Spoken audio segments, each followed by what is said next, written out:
Hello students. Last का class में हम कैरेक्टरिस्टिक ऑफ कैथोड रेज देख रहे थे।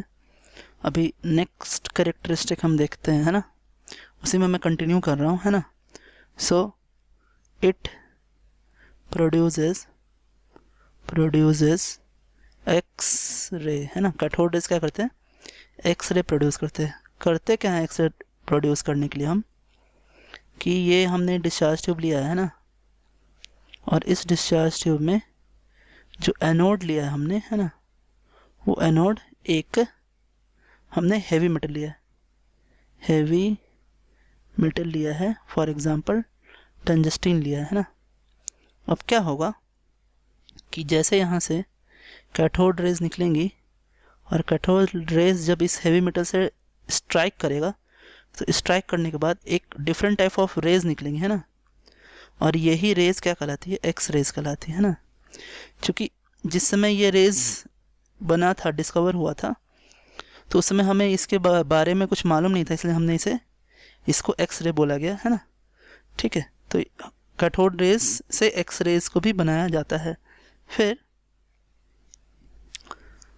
ये क्या करता है? ये फोटोग्राफिक प्लेट को इफेक्ट करता है। सो इट अफेक्ट्स, है ना, अफेक्ट्स द फोटोग्राफिक, है ना, प्लेट। क्या है फोटोग्राफिक प्लेट? क्या होता है कि एक स्क्रीन होता है जिसपे AgNO3 का या AgBr का है ना, एक लेयर लगा रहता है। और AgBr जो होता है वो रेडिएशन के साथ रिएक्शन कर सकता है। तो एक ऐसा स्क्रीन जिसपे AgBr का जो है एक, है ना, लेयर अगर लगा रहेगा तो वो रेडिएशन, चूँकि कैथोड रेज भी एक तरह का रेडिएशन है ना, तो वो उससे रिएक्शन करते हैं। तो ये फोटोग्राफिक प्लेट से भी रिएक्शन कर सकता है। फिर इट कैन पेनिट्रेट, है ना, पेनिट्रेट, है ना, पेनिट्रेट थ्रू थिन फॉइल्स, है ना, foils and ionize gaseous particles. So gaseous particles को आयोनाइज भी कर सकता है और थिन फॉइल से होके पास भी कर सकता है ये, है ना, उनको पेनिट्रेट भी कर सकता है। नेक्स्ट बात है इसका कि जो भी हम कैथोड रे ट्यूब में, डिस्चार्ज ट्यूब में हमने जो भी गैस लिया है, या आपका जो भी इलेक्ट्रोड का मटेरियल है, उन पे कैथोड रेज, है ना, कैथोड रेज का कोई भी नेचर डिपेंड नहीं करता है। ठीक है, तो यानी ये इंडिपेंडेंट होता है, चाहे हम कोई भी गैस यूज़ करें या किसी भी तरह का इलेक्ट्रोड यूज़ करें। सो नेचर, है ना, नेचर इज इंडिपेंडेंट, ठीक है, of nature is independent of the gas used and the type of metal electrode used। तो इसका मतलब ये है कि ये सारे पार्टिकल्स में होता है, और ये एक क्या है? फंडामेंटल पार्टिकल है। ये चीज़ को हम कंफर्म कैसे करते हैं? जब हम E/M रेशियो निकालते हैं, तो E/M रेशियो यहाँ पे इसका आता है कितना? सो ये आता है आपका 1.75, है ना, 88 इंटू 10⁻8 कूलम पर ग्राम आता है इसका E/M रेशियो। और ये E/M रेशियो चेंज नहीं होता है। तो चूँकि इसके ऊपर क्या है कि कैथोड रेज, है ना, अब इसके बारे में मैं आपको बता रहा हूँ, है ना, कि कैथोड, है ना, rays made up of है ना stream of है ना negatively charged particle है ना कॉल्ड इलेक्ट्रॉन्स, और यहीं से आपका इलेक्ट्रॉन जो है डिस्कवर होता है। अब बात क्या है कि हमें ये बहुत जो भी मैं आपको बताने वाला हूँ है ना, so this is called Millikan है ना, मिलिकन ऑयल ड्रॉप एक्सपेरिमेंट है ना।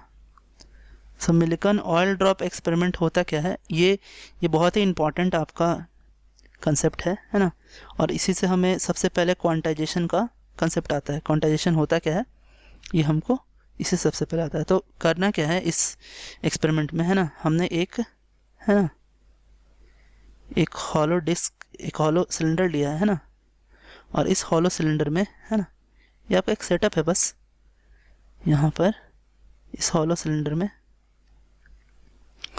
दो डिस्क लेके रखे हैं हमने है ना, ये दो डिस्क हैं ऐसे, और एक नीचे एक और डिस्क है ना, ये थोड़ा बड़ा डिस्क है, ठीक है।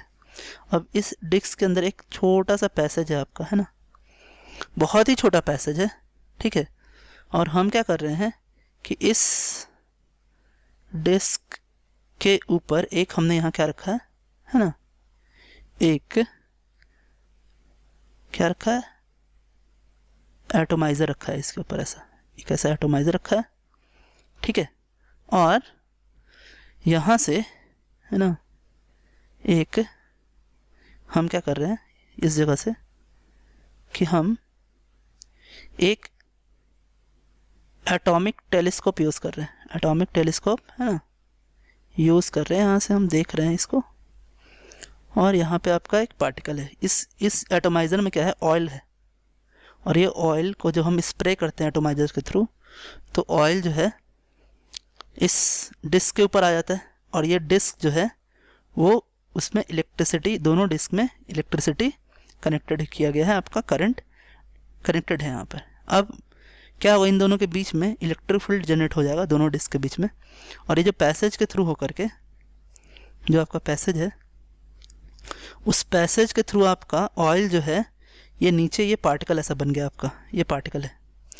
अब ये पार्टिकल क्या हुआ कि यहाँ से हम क्या करेंगे, इस साइड से हमने क्या किया है कि एक्सरे हम भेज रहे हैं यहाँ से हम क्या कर रहे हैं कि हम एक्सरे को हम यहाँ से पास करवा रहे हैं। तो एक्सरे क्या कर सकता है, एक्सरे जो है उसके पास आयोनाइजेशन पावर होता है, वो आयोनाइज कर सकता है। तो वो क्या करेगा, इस ऑयल ड्रॉपलेट को वो आयोनाइज कर देगा, और जब वो आयोनाइज करेगा तो अब हमें क्या करना है कि यहाँ से हम देखेंगे है ना, यहाँ से हम क्या करेंगे, देखेंगे कि ये जो ड्रॉपलेट है वो नीचे ना जाए, बीच में ही रुक जाए। और बीच में कैसे रुकेगा कि हम जो इलेक्ट्रिक फील्ड अप्लाई किया हुआ है उस इलेक्ट्रिक फील्ड को हम क्या करें कि एडजस्ट करें, ठीक है। और जब हम एडजस्ट करेंगे तो एडजस्ट करते हुए ये कहीं एक जगह रुक जाएगा, और रुकने से क्या होगा कि हमें पता चलेगा कि एक्चुअली इस ऑयल पे कितने चार्जेस हैं, वो हमें इलेक्ट्रिसिटी के थ्रू हमें पता चल जाएगा। तो जब हमें पता चलेगा तो हम क्या कर सकते हैं कि हम टोटल चार्ज निकाल सकते हैं, है ना। तो टोटल चार्ज जब कभी भी निकाला गया है ना, सो ऐसा देखा गया कि जो टोटल चार्ज Q है वो हमेशा क्या है कि एक डिफिनिट है ना, एक डिफिनिट नंबर पे डिपेंडेंट है ना। और जब ये डिफरेंट नंबर पे डिपेंडेंट है और जब ये अल्फ़ा हटेगा तो यहाँ पे क्या आएगा, एक कांस्टेंट आएगा जिसको हम बोलते हैं E। और ये जो ई है, यही ई का वैल्यू आपका क्या होता है, ये ई का वैल्यू होता है 1.6022 into 10 to the power -19 coulomb. अब इसके कहने का मतलब ये निकल के आ रहा है कि जो हमारा चार्ज है वो चार्ज इसी का मल्टीपल हो सकता है। ये आपका सबसे फंडामेंटल है ना चार्ज है, ये फंडामेंटल चार्ज हो सकता है। और ये कभी भी E/2, E/3, 5E/4 ये सब नहीं हो सकता है। ये कभी भी फ्रैक्शन में ये चार्ज नहीं जा सकता है, क्योंकि ये फंडामेंटल चार्ज है। जब कभी भी ये चार्ज होगा तो आपका क्या होगा कि Q is equals to NE, और N की value always +-1, +-2, +-3, +-4 and so on. ये होगा आपका, प्लस होगा तो पॉजिटिव चार्ज और माइनस होगा तो नेगेटिवली चार्ज होगा। और इस तरीके से मिल्कन ने बताया कि चार्ज इज अ क्वांटिसाइज्ड क्वांटिटी है ना, is a multiple of fundamental charge. So total charge is multiple of fundamental है ना चार्ज। अब यहाँ से हम जानते हैं कि E/m फॉर इलेक्ट्रॉन है ना इज इक्वल्स टू कितना होता है 1.7582 into 10 to the power -11 actually +11 है ना, प्लस होगा वो, और कूलम पर kg। पहले मैंने ग्राम लिखा था, इस बार मैंने kg में लिखा है ना। सो अब अगर हम ME निकालें, सो ME इज इक्वल टू क्या होगा E/E/m, that is 1.602 into 10 to the power -19 upon 1.75882 into 10 to the power +11. So this one is gives you 9.1094 into 10 to the power -31 kg। तो ये आपका क्या आया, इलेक्ट्रॉन पे चार्ज आया। तो आज हमने पढ़ा कि कैरेक्टरिस्टिक हमने देखा इलेक्ट्रॉन्स का है ना, फिर हमने मिल्कन ऑयल ड्रॉप एक्सपेरिमेंट देखा, फिर हमने मास ऑफ इलेक्ट्रॉन निकाला। तो आज के लिए इतना students, thanks, have a nice